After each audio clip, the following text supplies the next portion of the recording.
Hello, everyone. Today we're solving the two-sum problem. Let's understand the problem first.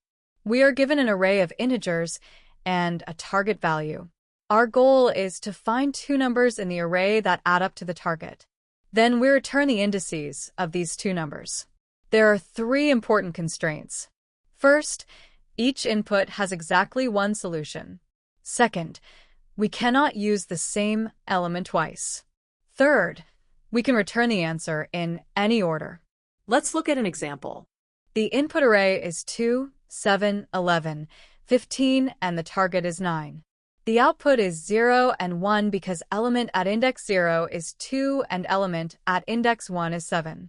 When we add 2 plus 7, we get 9, which matches our target. Let's explore different solutions to solve this problem. Let's walk through an example step by step. We have an array with values 2, 7, 11, and 15. Our target is 9. Now, let's solve this step by step. We check if 2 plus 7 equals 9. Yes, it does. We found our answer at indices 0 and 1. So we return 0, 1. Why does this work? We need to find two numbers that sum to the target value 9. The numbers 2 and 7 are at positions 0 and 1. When we add 2 plus 7, we get 9, which matches our target perfectly. Let's look at the brute force approach. The idea is simple. We check every possible pair of numbers.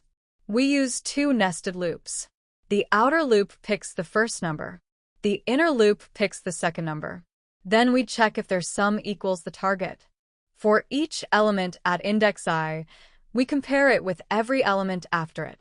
That means we use index j, where j is greater than I. If the sum of element at I plus element at j equals the target, we return I and j. Why do we need nested loops? Because we need to check all possible combinations. The first loop fixes one number. The second loop checks it against all the remaining numbers. This ensures we examine every pair exactly once. Now, let's see the Python code for the brute force approach. We define a function called toSum that takes the array nums and target as parameters. The outer loop picks the first number. We use I in range of length of nums. The inner loop picks the second number. We use j starting from I plus 1 to the length of nums. Inside the inner loop, we check if the sum equals the target. If nums at index I plus nums at index j equals target, we return I and j as a list. If no pair is found, we return an empty list. Let's see an example execution. With nums equals 2, 7, 11, 15, and target equals 9. When I equals 0 and j equals 1, we check. Nums at 0 plus nums at 1 equals 2 plus 7 equals 9. This matches our target, so we return 0, 1. There are three key points to remember. First, j starts from I plus 1 to avoid using the same element twice. Second, we return immediately when a pair is found. Third, no extra space is needed for storage. Let's analyze the complexity of the brute force approach. First, let's look at time complexity. The time complexity is big O of n squared. Why? The outer loop runs n times. The inner loop runs n minus 1 times, then n minus 2 times, and so on down to 1 time. The total number of comparisons equals n times n minus 1 divided by 2.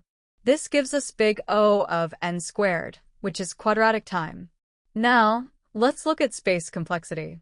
The space complexity is big O of 1, which is constant space. We don't use any extra data structures. We only need variables I and j. The space used stays constant regardless of input size. The problem with this approach is, as the array size doubles, the time increases by 4 times. This makes it slow for large inputs. Now, let's look at the optimized approach using a hash map. Here's the key insight. Instead of searching for the complement, we can store what we've seen so far. The idea is to use a hash map to remember previous numbers and their indices. How does it work? For each number, we calculate the complement. The complement equals target minus the current number. Then we check if the complement already exists in our hash map. If yes, we found our pair. If no, we store the current number and its index in the hash map. Why is this faster? Hash map lookup takes big O of one constant time. We don't need nested loops anymore. A single pass through the array is enough. Let's see an example. With nums equals 2, 7, 11, 15, and target equals 9. First we see 2. The complement equals 9 minus 2, which is 7. It's not in the map yet, so we store 2 at index 0. Next we see 7. The complement equals 9 minus 7, which is 2. We found 2 in our map at index 0, so we return 0 and 1. This is much faster than brute force. Let's look at the Python code for the optimized approach. We define the function toSum with parameters nums and target. First, we create a hash map called scene. This is an empty dictionary that will store numbers and their indices. Next, we use a single loop through the array. For each index I, we calculate the complement. The complement equals target minus nums at index I. Then we check if the complement exists in our hash map. If complement is in scene, we found our pair. We return the index from scene and the current index I. If the complement is not found, we store the current number and its index in the hash map. Finally, if no pair is found, we return an empty list. The key improvement is we only need one loop instead of nested loops. Let's analyze the complexity of the optimized approach. First, the time complexity. The time complexity is big O of n, which is linear time. Why?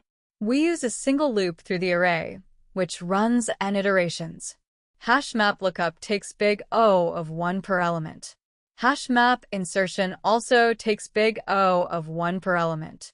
The total time complexity is big O of n, which is linear time. Now, let's look at space complexity.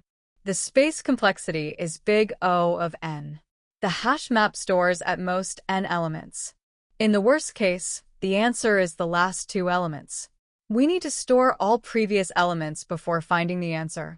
There's an important trade-off here. We use extra space, big O of n, to gain time efficiency. We sacrifice memory to achieve faster execution time.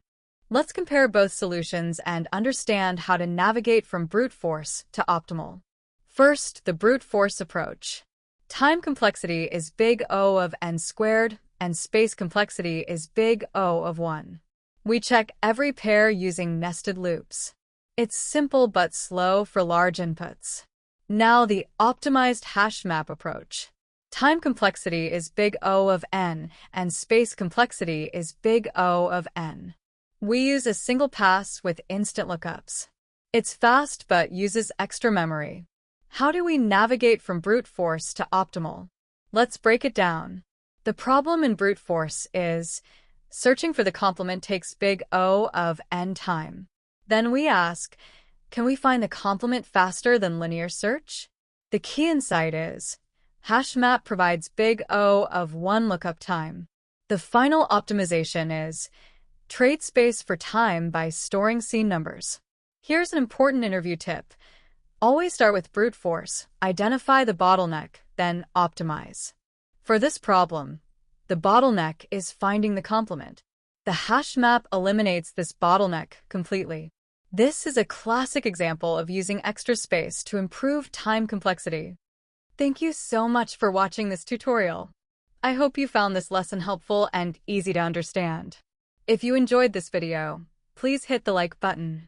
It really helps the channel grow. Don't forget to subscribe to the channel for more beginner-friendly programming tutorials and helpful tips. Feel free to comment your questions or thoughts below. I love hearing from you, and I try to respond to every comment. And don't forget to hit the bell icon so you get notified whenever I upload new videos. See you in the next lesson.